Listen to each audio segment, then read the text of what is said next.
Good afternoon and welcome to the Beverly Hills Bar Association's CLE on the Hague Convention on Civil Aspects of International Child Abduction.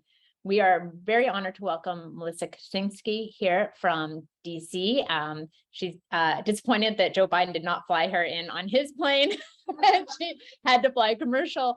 My name is Maggie Stewart. I'm the co-chair of the BHBA immigration section, and this event is being co-hosted with the family law section and also the family formation section. So we're thrilled to have such a wide turnout for this really interesting event and lecture. And I'm not going to really spend too much time introducing Melissa.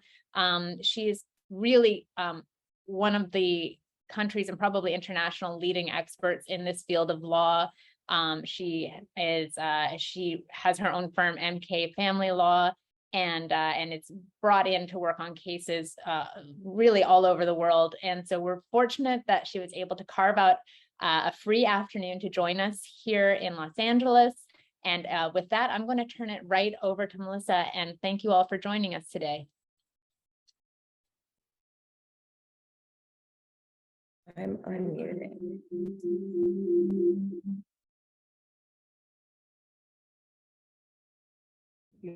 Okay, let's see. Am I feedback now? No, I don't think so. Let's try to share this PowerPoint and see if it comes up. Is it coming up properly? Good. Okay, so technology has not been our friend today. If anyone cannot hear me for any reason, please feel free to put something in the chat because our wonderful Beverly Hills Bar Association individuals will be there to help us figure out what the problem is. And I just volunteer them for more tech stuff, so they're probably very happy with me right now.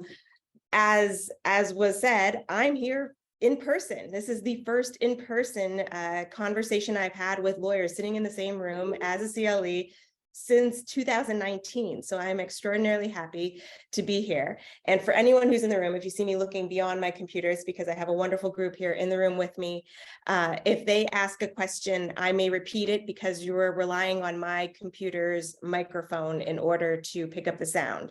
So hopefully all of that will work out well. So let's see if we can get these slides going here.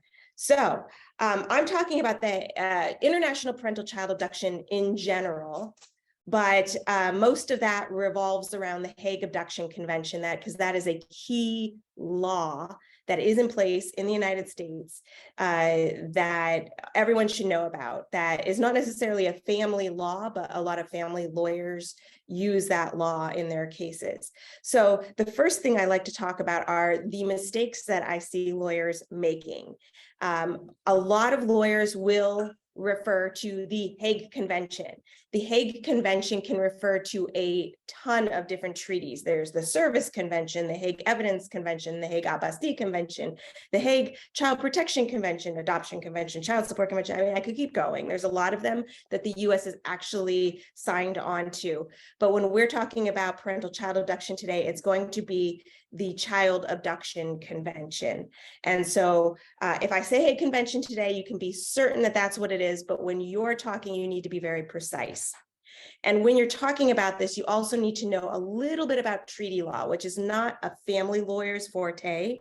So when I talk about some treaty law, it's because you need to know whether this treaty is actually law between the United States and another country, because that's not always apparent, especially since all the other Hague conventions might have different rules for when the treaty is in place between the United States and that other country.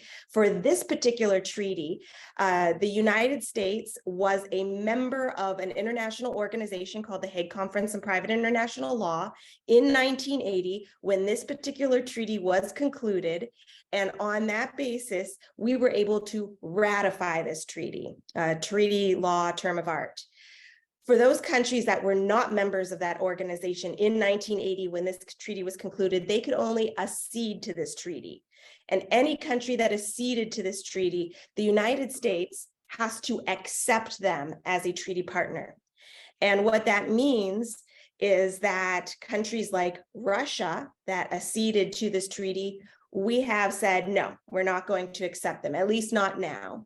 But then there are other countries, Pakistan, it acceded to this treaty, and we waited for years examining whether or not we would accept them. We finally did just about, I think it was a year and a half ago. So you have to be very cautious when you're looking at all of this. And at the end of the slide, I'll give you my website, which has links to every single website you're going to need when you look at all of these different laws. And it should also be in the materials that you received as part of this. So when we talk about international parental child abduction law, we're also talking about more than the Hague Abduction Convention. And we're going to talk a little bit about the Uniform Child Custody Jurisdiction and Enforcement Act, which it was enacted in California years ago. We are going to talk a little bit about child abduction prevention issues and things like that. Because of that, you need to start looking for these issues from day one. Any family can be an international family. A lot of the families I work with are international, but they're entirely American citizens, but they might be sent overseas for a few years. They're diplomats, they're military, and they're living in a different country. Being outside of the United States might expose those families to the jurisdiction of another country. And that has a lot of implications. So you need to get a lot better about assessing all of that and looking at these international issues from day one. The laws are also only one piece of the puzzle. I'll talk a bit about the State Department and some international organizations and national organizations that actually can help provide really practical information and advice to practitioners and their clients in these type of cases. And those aren't necessarily legal entities, but they can help with, making connections, helping with filling out paperwork, things like that, that can be crucial and very time consuming and difficult for lawyers to figure out what paperwork government-wise to fill out. They can help. And then we have to go into this realizing that from day one, all the other countries don't necessarily do the same thing that we do. We have very set regimented rules. We have ways that we do things. Other countries aren't necessarily going to do the same thing the same way. And we need to just be open-minded in that regard. Okay, so these are the key laws that I'm going to touch upon today in the very narrow window of time that I have before then I need to have dinner and get in a car and drive to San Diego. So the primary one's the Child Abduction Convention, which I'm going to go through more thoroughly. The International Child Abduction Remedies Act, which is the federal legislation that implements the Child Abduction Convention in the United States. The International Parental Kidnapping Crime Act, because parental kidnapping is a crime. That's a federal law. Uniform Child Abduction Prevention Act. California actually does have its own prevention legislation that was in place before the Uniform Law Commission adopted UCCJEA, but UCCJEA is a very good, useful tool for lawyers to look at. The UCCJEA, which I already referenced, and the International Child Abduction Prevention and Return Act, which actually dictates an annual compliance report that the State Department has to put out every year that can give you some good, useful information. So let's start with the Child Abduction Convention. I call it the 1980 Convention because that was the year that it was concluded, and that's how I get around writing out the Hague Child Abduction Convention on kidnapping and all of that. So when we're looking at these cases, let's talk about what a case looks like if a child were brought into the United States. So that's how I'm going to frame it, because of course a child could be taken from the United States to another country that is a treaty partner with the United States. But let's focus on the US. So in the United States, the petitioner, the parent that is remaining in the child's habitual residence, the home country where the child came from when they were abducted into the United States, has to put forth a certain case by a preponderance of the evidence. ICARA, or implementing legislation, is what dictates that preponderance of the evidence burden that the petitioner has to put forth. So the first important key thing you need to do is you need to pin down the date that that child was removed from their home country, or not just removed, maybe they were here for a vacation and then the parent retained them at the end of the vacation wrongfully, meaning unilaterally, without the permission of the other parent or the court in the other country. So that is very important, and you'll see as we go along why the date is very crucial for a variety of reasons. The next thing the petitioner needs to prove is that the other country was the child's habitual residence as of that date of removal or retention. Habitual residence was clarified by the US Supreme Court in 2020 in the case of Manaski versus Talieri. And in that case, the Supreme Court said that trial judges will look at the totality of the circumstances when figuring out habitual residence. The Ninth Circuit, where California is, used to have the key case, Moses versus Moses, which looked at the parents' last shared intent for figuring out habitual residence. But the Supreme Court sort of said, well, yeah, you can look at that, but you also look at everything else. There's no one dispositive factor when we're figuring out habitual residence. Then you have to prove on behalf of petitioner that the petitioner actually had a right of custody under the laws in the habitual residence. So they could have a right of custody based on an agreement that has legal effect in that country, or a court order, that custody order, or perhaps if they have neither of those two documents, just by operation of law. For instance, in DC, where I am, by operation of law, if there's no agreement or no court order, parents de facto have joint custody rights over their child. So you would need to look at the foreign law of the habitual residence at the very outset of this case to determine whether that petitioner had a right of custody. And then the fourth thing that they need to prove is that they were actually exercising that right of custody, that they were doing the bare minimum, but they didn't abandon their child. And it really is that minimal of a standard. On this basis, if they can prove these things, great. That means under this treaty, that child that was brought wrongfully into the United States or retained here should go back to their habitual residence. Note that this treaty, but for some fluffy language that relates to access rights, pretty much is a one-trick pony. It returns a child or doesn't return a child. And then you do your analysis over what country and what court has jurisdiction to actually then resolve custody of this child. So this is one of two ultimate lawsuits that are going to likely be filed to further resolve custody of this child. Now, the respondent, the parent who abducted the child, actually has certain arguments under this treaty that they can argue to attempt to convince a judge that the child should not go back to their habitual residence. And these are the sum total of their arguments. In general, they're pretty narrow. As you can see, most of them have a preponderance of the evidence burden under ICARA or implementing legislation, but two of them, the last two, actually you need to meet the burden of clear and convincing evidence in order to convince a judge that the judge need not return the child. So the first of these two, or actually the first and the second, kind of go hand in hand.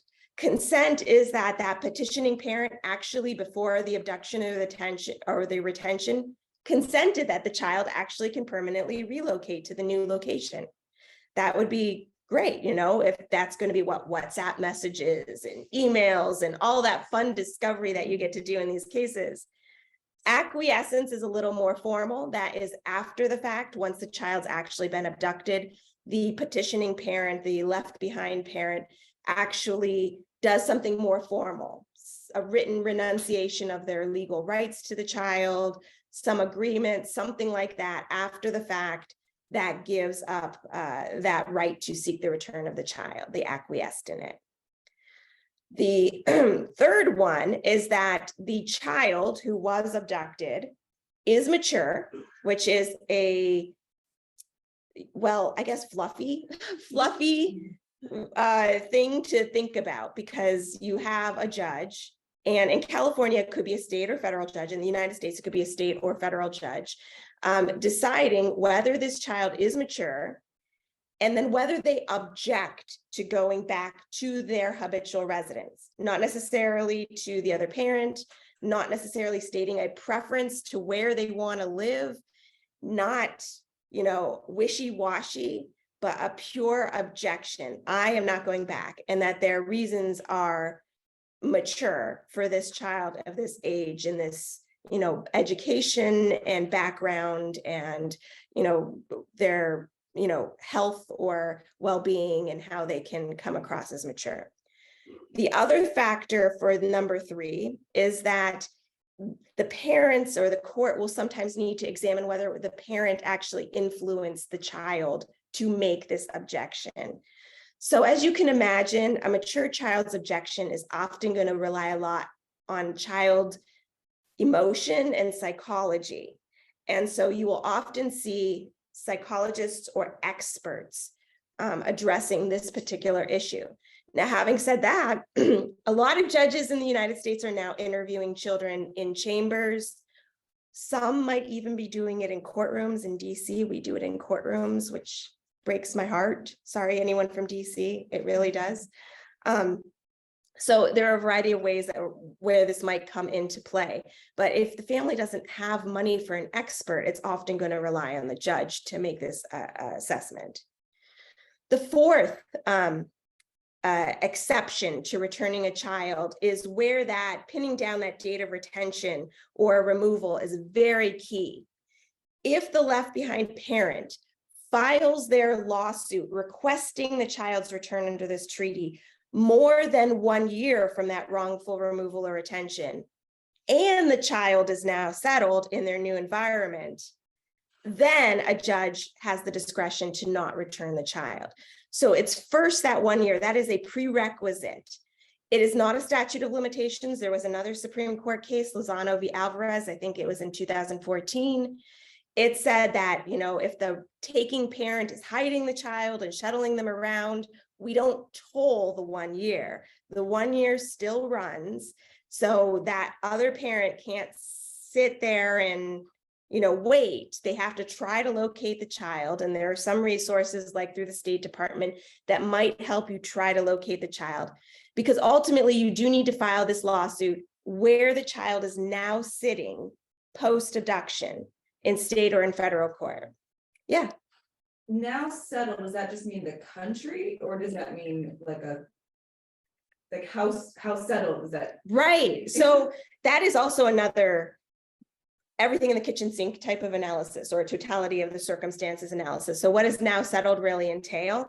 There are some factors that I think Lozano v. Alvarez went through at the Court of Appeals stage.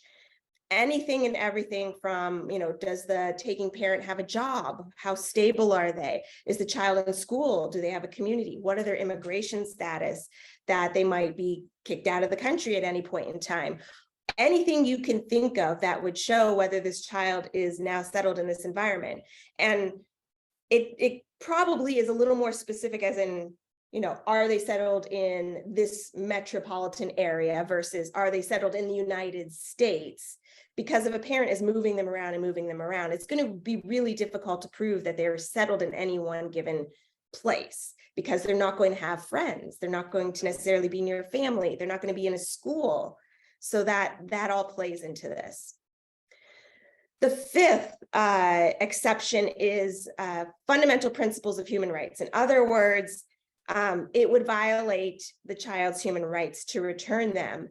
And this is a situation where I've only seen one argument successfully made in my 16 years of practicing, and it was this year in Texas. Of course, Texas.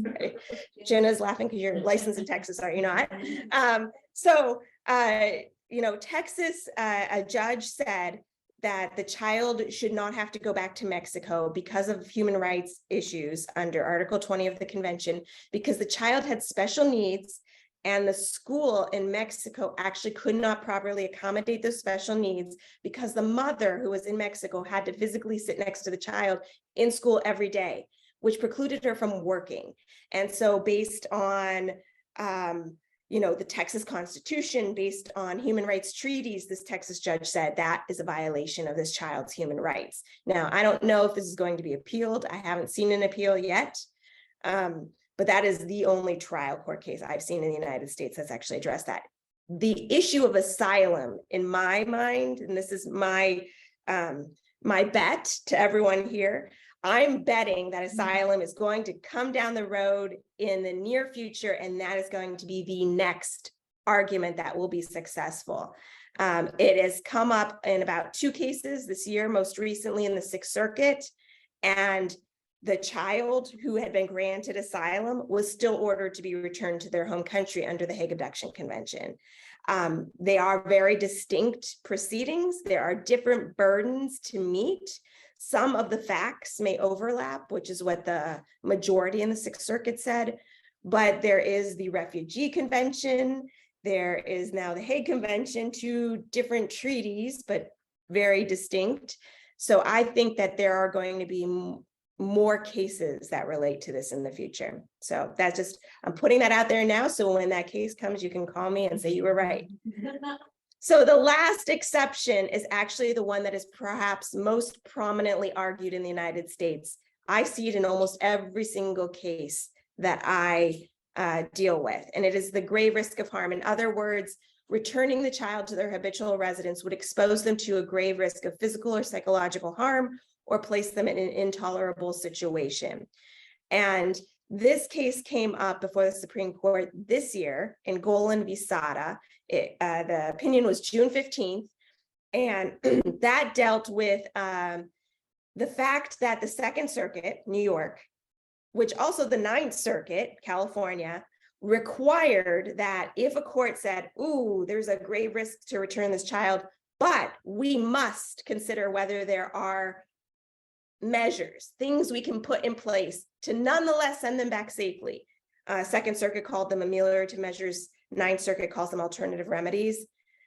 They require this further step, this further examination to still send that kiddo back. The Supreme Court says, no, you can't mandate it, but you can still examine it.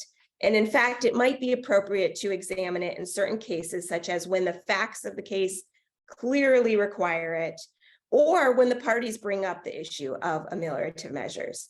So we are going to probably see a trend amongst heavy litigators in these cases, bringing up every single ameliorative measure in the home country that they can possibly figure out. That could be, oh, my client in the home country is willing to pay money so that the other parent can return with the child, to we're willing to consent to a protective order if there's domestic violence, to, oh, here's an expert to testify that the home country has, safe foster care, domestic violence shelters, a functioning court system, that they'll get to the case very quickly. So you're going to see a lot of that evidence coming out in these cases, I really do believe. Okay, so despite all those exceptions, even if the respondent proves them, you have to realize that it's all discretionary. In other words, even if the exception is proven, the court can still send the kid back at any time. This convention was really drafted with sending children back. That was the goal, because the thought is send them back, stabilize them, and then the court in the proper jurisdiction, typically in the habitual residence, will then resolve custody, and they'll be able to protect the child, and they'll be able to look at all the evidence more thoroughly. This is meant to just be a summary proceeding, something quick. So that comes to what this treaty is not. It is not a custody case. It is not intended to do a best interest analysis. There was an interesting UN Committee on the Rights of the Child opinion in June of this year. We are not a treaty party to the UN Convention on the Rights of the Child. We're the only country that is not. Oops.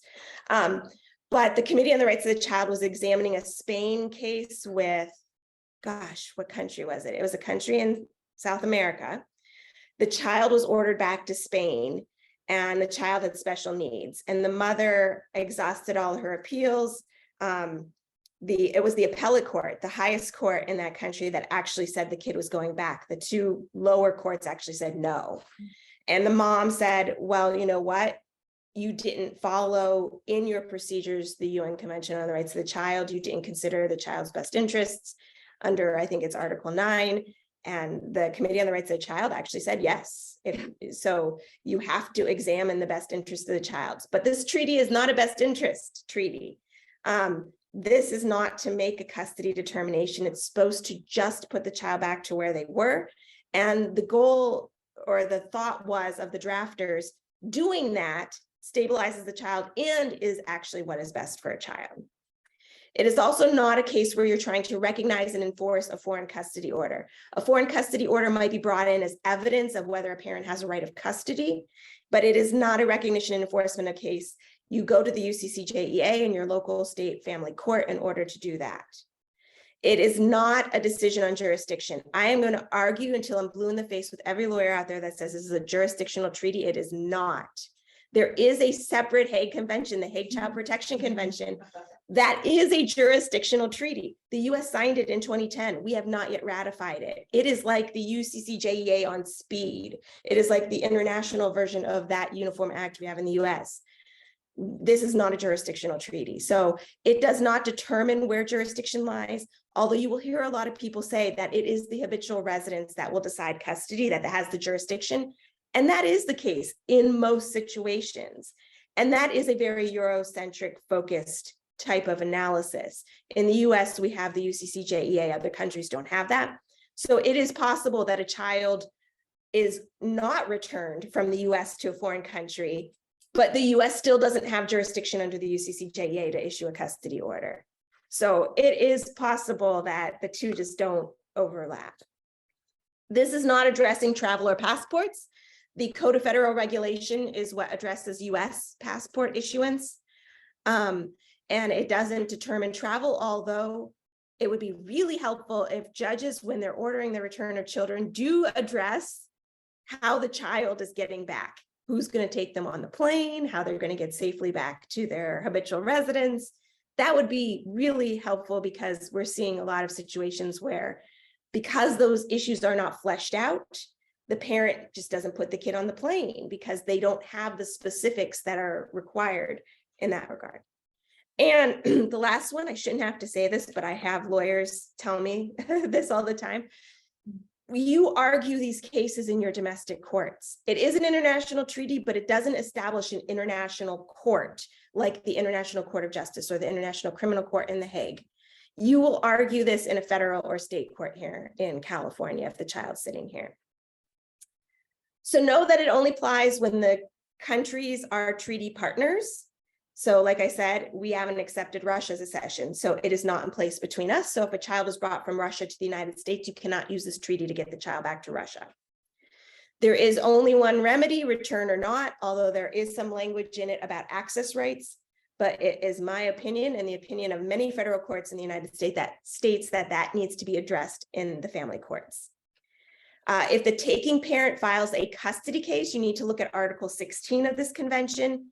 This convention specifically prohibits the country where the child is sitting post-abduction from making a custody merits determination. Now, I could also argue with you about whether or not a temporary emergency order is a merits determination. I don't think it is. And the Hague Child Protection Convention doesn't envision it being. So you might still be able to get some relief in the court in California when the child is sitting here post-abduction, but that court cannot issue a custody order until this case is resolved, and then it determines it has jurisdiction. It only applies to children under the age of 16. In other words, when the child reaches the age of 16, it's done. That it stops. You could be in the middle of the case and it just stops. You can't return the child. You will need to rely on foreign law from day one. I mentioned that you need to look at the law of the habitual residence, the foreign country, to determine whether or not the child even has, or the petitioner even has a right of custody. So you need to do that. And I indicated you have to file a lawsuit in the United States. That's how you commence this this case. There is there is a government office, the U.S. Department of State, which is called our central authority. This treaty envisions that every country that has become a treaty or a state party to this treaty designates an office within their country to help with the functioning of this treaty. They call them central authorities. It is a concept in other Hague conventions. The State Department is our central authority for this particular treaty. That means you can fill out paperwork, an application, and send it off to the State Department. They can help you in some ways, such as trying to locate the child in the United States. They can help you try to find a lawyer. In California, they can take one extra step. California is the only state in the United States that actually has this like mini central authority. So the Office of the Attorney General in the state of California can then take the application from the State Department and farm it out to your local state prosecutors to file a Hague abduction return case in your state courts. That doesn't preclude you from filing a private case in California in a state or in a federal court with a private attorney of your own choosing. And there's a lot of merit to doing that because then you're choosing your lawyer, they're having the expertise, you are dictating the terms of where you're filing. A federal court has a lot of very good qualities for filing these cases, and they're often a lot faster in resolving these cases than the local state courts. Okay.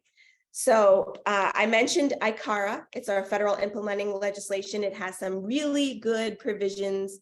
It doesn't reiterate the entire language of the treaty, but it does provide for fee shifting.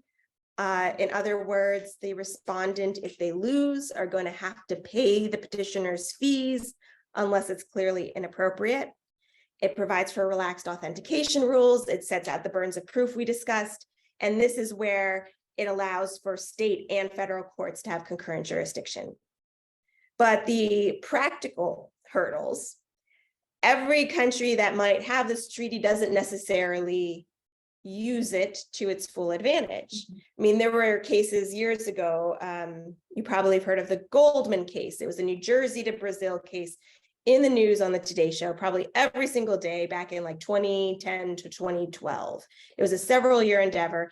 Brazil and the United States are treaty partners, but the child, when he was taken by his mother to Brazil and not returned, it took forever to try to get him back. It actually got to the place where our government had to engage the foreign government in Brazil because the Hague Convention was not working. So you do run into hurdles, practical hurdles of countries being not compliant. That is why the International Child Abduction Prevention and Return Act, anecdotally called the Goldman Act, was passed by a New Jersey congressman who put it forth before Congress. And it actually mandates the U.S. Department of State every spring to put forth what we call a compliance report.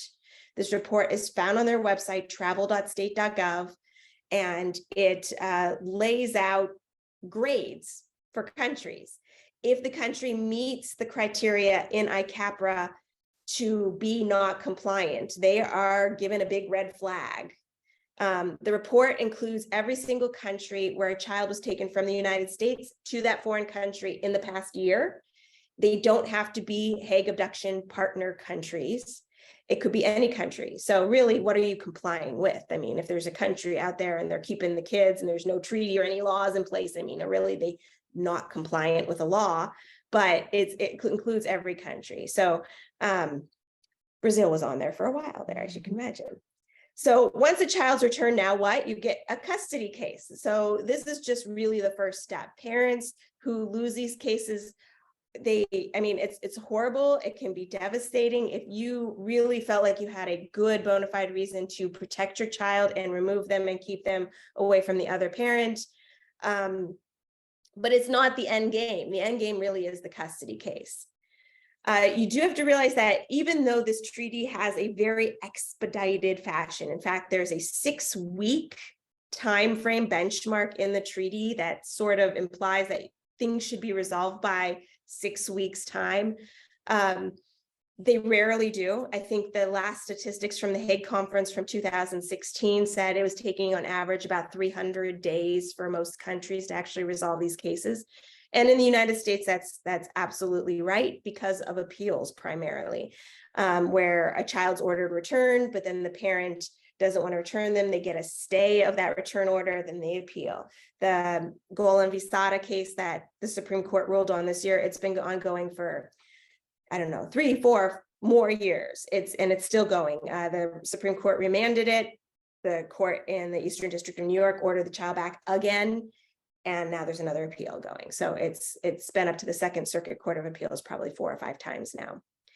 They are also very costly, as you can imagine. I think the fee awards that I've been seeing in the major metropolitan areas in the United States, especially since it's federal court, is probably in the $100,000 to $200,000 range easily.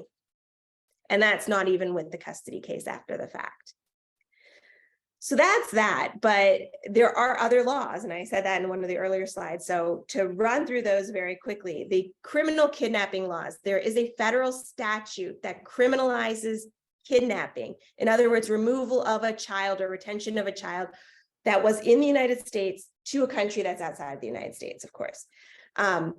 It doesn't work in the reverse. If you're looking at the reverse, you're looking at the other country's laws, whether the foreign country where the child's now sitting post-abduction might, or who's the other country where the child was before the abduction criminalizes abduction in some way. And then the other issue is going to be, well, so what? If we have this criminal law, is there an extradition treaty? Could you even get the FBI, your local FBI office, to try to investigate it? Could you get an assistant U.S. attorney to actually prosecute it? When you have an extradition treaty, does it even include this specific criminal act? Because it often doesn't. If the parent that you want to extradite is a national of the country where they're sitting, are you going to actually be able to successfully extradite them? Even if you can get it through the extradition treaty. And then even if you do, it's not extraditing the child, it's extraditing the parent who committed the crime. So there is a lot of potential issues. Now I see a question. Do you want to take a quick look at that? Because if I pull up the question here, it's going to appear on the big monitor behind me for everyone to look at. Oh, if the question is, Germany is strictly and in 90% and 99% deciding within 6 weeks. So I guess Germany is moving very fantastic. There are countries that do. I mean, in the United States, these cases can be filed anywhere, any state or federal court, because it's based on where the child is physically sitting. In a lot of other countries, including Germany, they have specialized courts with individually designated judges that hear these cases. So you know what judge you're going to get. They know the treaty really well. They know how to expedite the process, but we don't have that in the US. Our judges might, if you're a federal judge, you're appointed for life, but our family court judges, they might be elected in a state, they might be rotated on or off family duty. They may have a lot of obstacles to resolving these quickly. California is a better state than many states. The state court level, at least, typically has a judge designated for these type of cases in the state court, but that's one among a ton of cases that they're having on their docket. So when we talk about abduction prevention, like I said, California has an abduction prevention statute. Abduction prevention is key here because, as I was just saying, there might not be a treaty in place. If the treaty's in place, it might not work. You want to try to prevent that kid from exiting the United States in the first place. So when you get a case, you want to look at the outset about whether that parent might be a potential risk of abducting the child. And I put this into 3 spheres. Are there risk factors related to the other country? In other words, are there laws in place? Do they function? What are the concerns, legally speaking? The second sphere is, what are the inherent traits of that parent that might abduct the child? In other words, were they born in a foreign country? Do they have family in another country? Things they can't necessarily control, but might allow them to more easily reintegrate into their home country if they decided to move back. And the third, which is the most indicative, is what is that parent's behavior? Have they actually abducted the child in the past? Have they threatened to abduct a child? What have they been doing? Closing up bank accounts, selling houses, moving assets around, buying plane tickets, renewing documents, requesting birth certificates, things that are a little outside of the norm that might indicate that they're planning an abduction. Question from Crystal Boldenhouse. Any tips for a child abducted to Russia that you know of? Does Russian embassy in the US care about US laws in your experience? Thank you. Oh, that is I mean, it's not, I don't know how. yeah. So are there any tips for parents where there's a child that's been abducted to Russia? And I have to say mediation. Actually, the Russian government acknowledged mediation as a useful tool, because part of why we probably haven't accepted the accession of Russia to the treaty, at least prior to this year, was because I don't know that their central authority was functioning as we would feel is appropriate. And so we felt like a child who goes into the void of Russia probably will be stuck in Russia. Because of that, there have been some excellent mediation resources that have cropped up in Russia to help in these cases. And even acknowledging on their own end that there were deficits and trying to help. But the cases I've seen, unfortunately, I don't know that there are really good options in Russia. So play nicely, unfortunately. Oh, and a new question. Do courts here look harder where a parent keeps a child here for temporary emergency jurisdiction purposes where the other country is not a signatory? From Claudia Rivet. Okay, so if a parent is retaining a child here because there's an emergency, the UCCJEA allows for what we call temporary emergency jurisdiction. So if for some reason your child's visiting for the summer and they say, mom's new boyfriend in X country hits me or something like that, and you rush to court and you get an emergency order. And the question is whether or not there is an impact if the other country is not a signatory to the Hague Abduction Convention. I don't know that. I think that the biggest indicator is the parent's behavior and the parent themselves. You could have a wonderful parent and it seems horrible to, punish them just because they came from a country that might not have this treaty in place for whatever reason, if they are the best meaning parent. So, I mean, yes, I do see a lot of abductions start by, I will file an emergency motion. And a lot of them have recently been from countries that adhere to Sharia law. I've been noticing, at least on the East Coast, where the goal is to try to thwart recognition of a court order from that foreign country. But the UCCJEA has some excellent mechanisms for recognizing and enforcing foreign countries' orders, which personally I think might actually work better in a lot of cases than the Hague Abduction Convention. Okay, so speeding through, because if you think a parent is a risk of abducting a child, then you are going to need to ask your judge to put in place certain prevention measures in a court order. You need a court order because we have no exit controls. In other words, if one parent shows up at a border with their child to exit the United States, they're not going to be interrogated as to where's the other parent and do you have permission to be traveling with this child? Other countries do, but the US doesn't. So the best thing that we have in the United States is if you have a clear court order that prevents the child from being removed from the United States, you can then submit that court order to the US Department of State, who puts it in a database with Customs and Border Patrol, and it gets put in a bunch of different federal databases. And if that child then appears at an airport, then they will be flagged. And presumably, if everything works as it should, not be allowed to exit the country because that's what the order says. So you really do need that in a court order for it to be implemented. There could be a variety of different measures you could put in place, something as less restrictive, such as just give us the itinerary if you're going on a vacation to another country, and so that there's some notice in place so that you know where the child's going to be, all the way up to supervised access or no access to the child.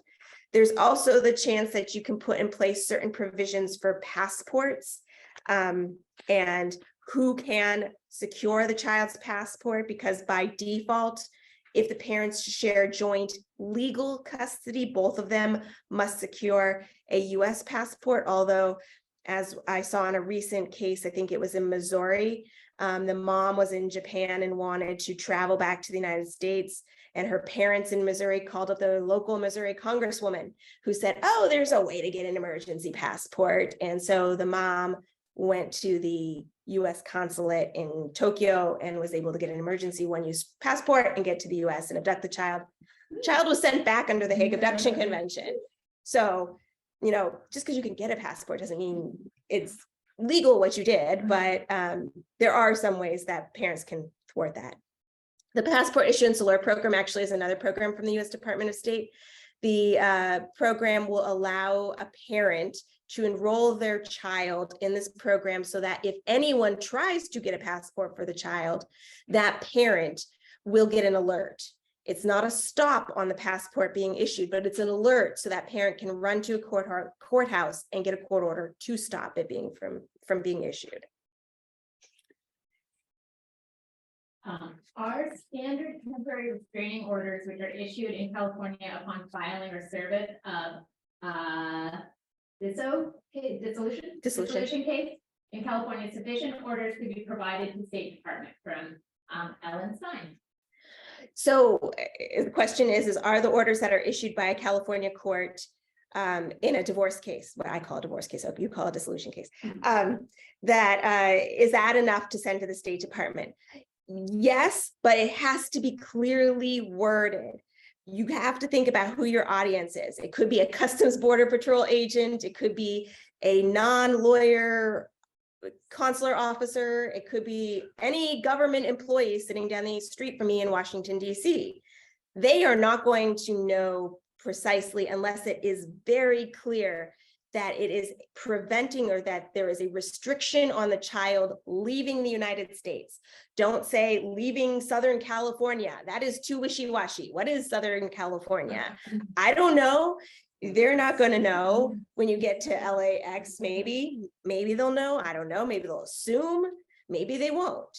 But, we get that all the time. So make sure it's very clear and send it off. Make sure it's a final order too. You don't want to be sending off. There's a follow-up comment from Ellen, which she said the restriction is on the child being removed from California. I think that's clear enough. I do. The State Department will tell you it only really needs to say don't remove them from the United States. But then, of course, I get 1,000,001 questions about, well, what about Puerto Rico? Well, Puerto Rico's the United States, but let's set that aside. The fact is the Puerto Rico actually doesn't have the UCCJEA, which is what's on the screen now. Right. Yes, they don't. We have to talk to Puerto Rico about that. Maybe we should go down to Puerto Rico and have a visit with them and have some conversations with them. So under the UCCJEA, which is enacted in California, a state and country are pretty much the same thing. In other words, there's a section in the UCCJEA says that we treat other countries as if they're a sister state for recognizing and enforcing their orders, so long as they assume jurisdiction that was in substantial conformity with the UCCJEA, with our jurisdictional principles, and so long as there was due process. So long as that, there is a pretty good, fairly streamlined way to take a foreign custody order, file a certified copy of it here in California, and have it recognized and enforced. The registration process is pretty straightforward under the plain language of the UCCJEA. So look at the California Code, and that may actually be a better option in cases where you have a very clear foreign custody order, especially since there are very few reasons to not enforce it. Whereas under the Hague Abduction Convention, you have grave risk of harm, immature child objecting and testifying in court, and all those fun things. So if the 1980 convention is not available, if it might not be successful and you have a foreign order, definitely consider using the UCCJEA. Likewise, at least in my jurisdiction, it is faster and cheaper to use the UCCJEA. So definitely consider doing that. But also be aware that if you might want to be filing a Hague abduction case to seek the return of a child, be careful the words you use in your state court filing, because if it could be assumed that you're actually invoking the Hague Abduction Convention in your state court filing, they might force you to deal with those issues there when your goal might have been to file a court case in federal court. So I mentioned a little bit about passport laws. If it's the legal custodians that can obtain a U.S. passport for a child, judges are great. U.S. judges, they'll put in these orders and they shall not get a passport from Guatemala and this and that. And I'm like, well, you can order the parents to not do something, but you can't force Guatemala to not issue a passport from Guatemala, especially if it's a constitutional right to give their citizens a passport. So, you have to be practical. That's, even though you might have a good court order that says, oh yeah, we're good, you might not be all good. In DC, at least where I'm at, we have some immunity issues because we have a lot of diplomats and bank employees and things like that. So that might crop up if you have certain officers at embassies or consulates here in California area that might be moving their children. There are potential tort issues, tortious interference of custodial rights. There have been some successful cases. Maryland had a great one where it was like $1 million judgment against a parent who'd abducted their child to Egypt. I doubt the parent who got the $1 million judgment will ever see a dollar of it, but it's still one of those remedies that you can seek out. Did the child come back? No. No. I mean, a lot of this stuff is to exert pressure and to try to persuade parents from not acting badly in the first place, because now they're aware that if they act badly, there might be ramifications. But that doesn't always work if a parent really wants to abduct their child. And like I said, there's a whole variety of reasons. Maybe they don't even realize they're abducting their child. They're just going home. Maybe they're trying to protect their child because it's a really bad situation. You don't know. There could be some legitimate reasons, but all of these can play in. Foreign law, foreign legal systems, and then service and evidence. Of course, if you're filing a Hague abduction lawsuit here in California and then you're serving that parent in California, it's not going to be a problem so much. But if you do need to abide by international service rules, the Hague Service Convention is in place between the US and certain countries, the Hague Evidence Convention, those have different rules as to what countries actually have those treaties in place, but those might be implicated in some of your cases. Okay, almost done. You're all bearing with me, and I'm kind of like, it's evening time for me.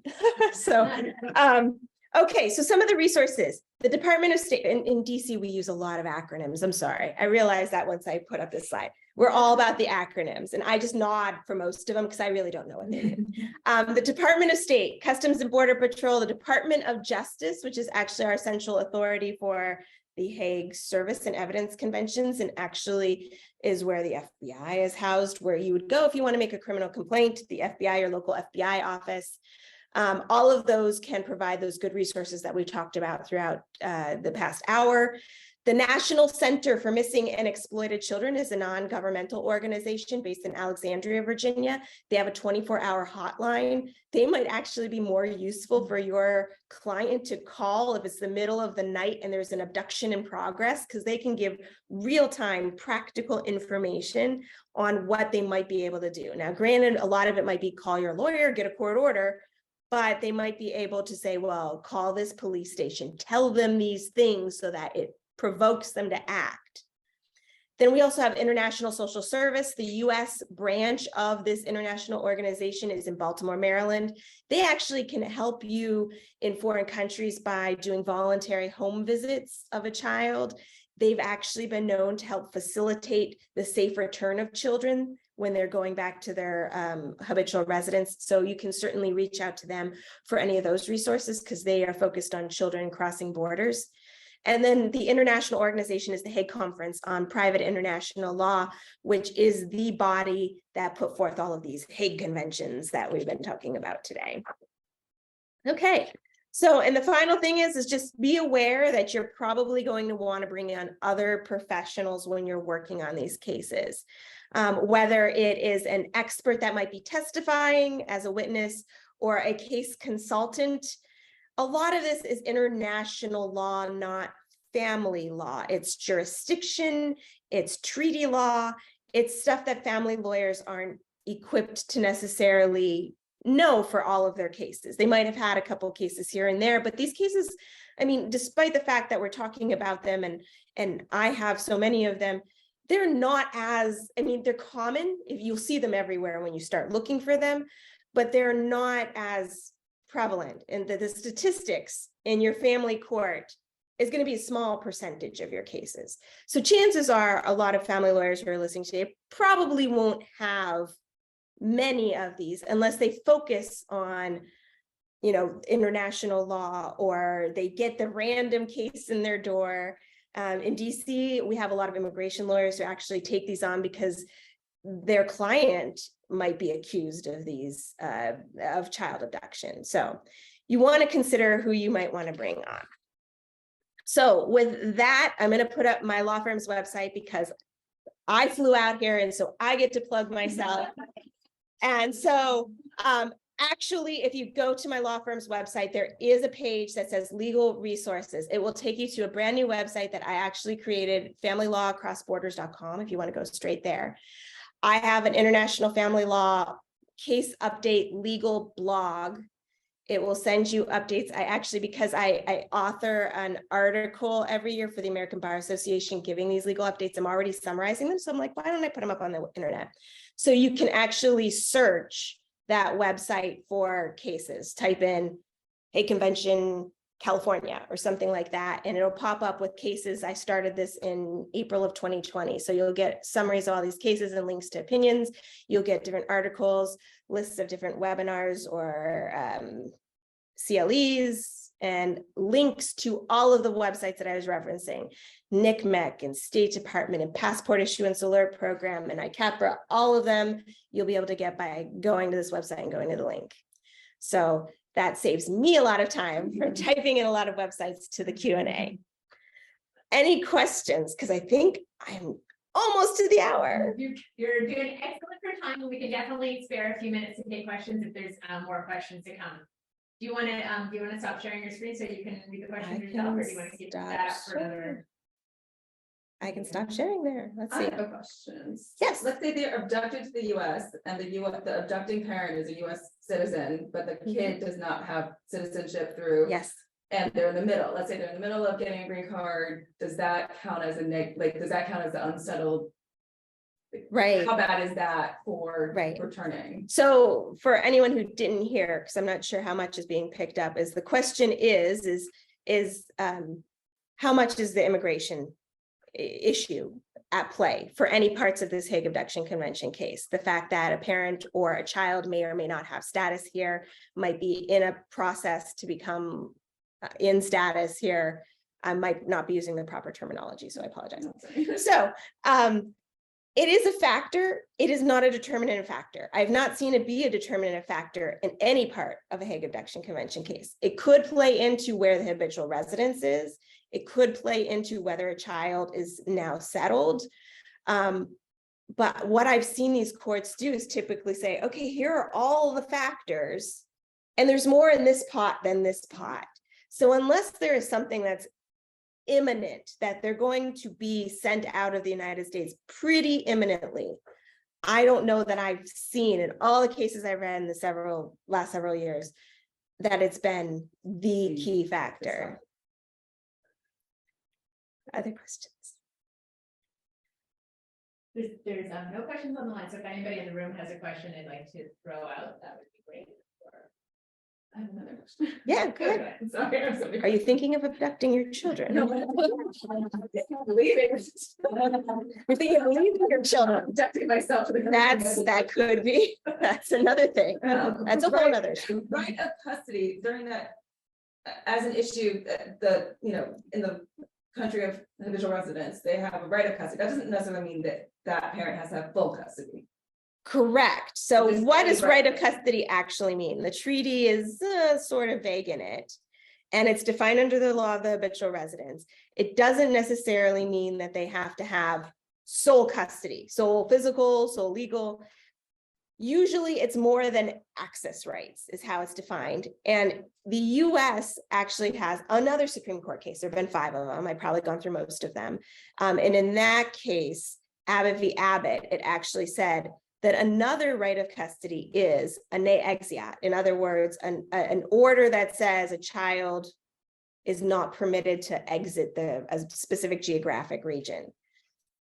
All you need is one right of custody to fall under this treaty. You don't need to have all of them. So you might have only access rights, but you have a veto right over the child leaving the jurisdiction in that ne exeat order, and that's enough.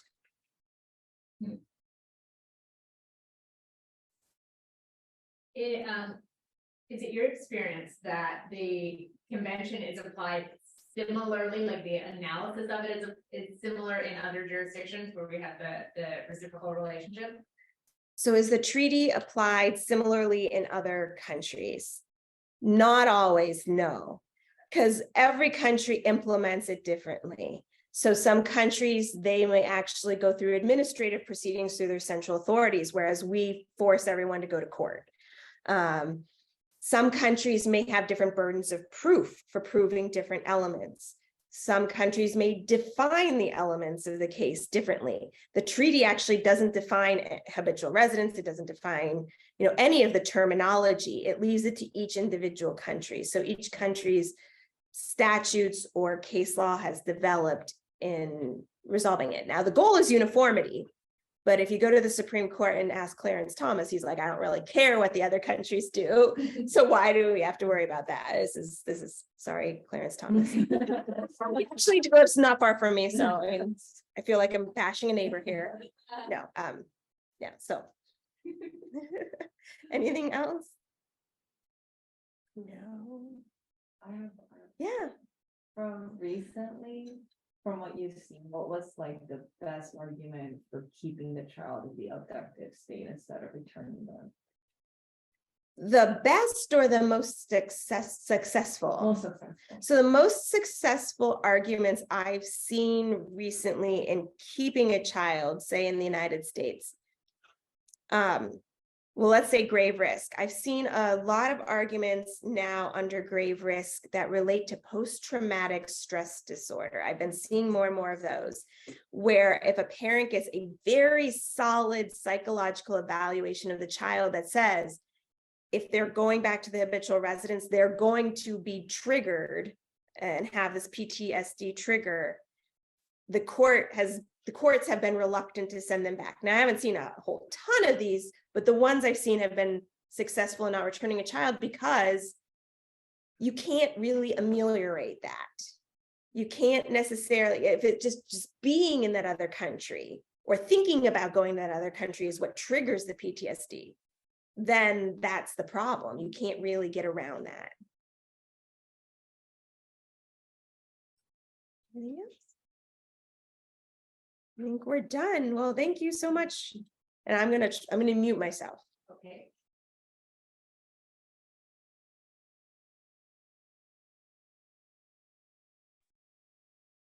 So thank you to Melissa, of course, and thank you to my colleagues at the Beverly Hills Bar Association for joining us in hosting this event, and for the staff of the Beverly Hills Bar Association. I understand that this is the first post-COVID in-person CLE, so hooray. Thank you to all of you who joined us today, and thank you for your excellent questions. We're looking forward to more BHBA CLEs coming up in the near future. We're definitely planning some more immigration and family law and family formation law crossover events coming up in the next few months. So watch for those if you enjoyed today's CLE. Have a great day.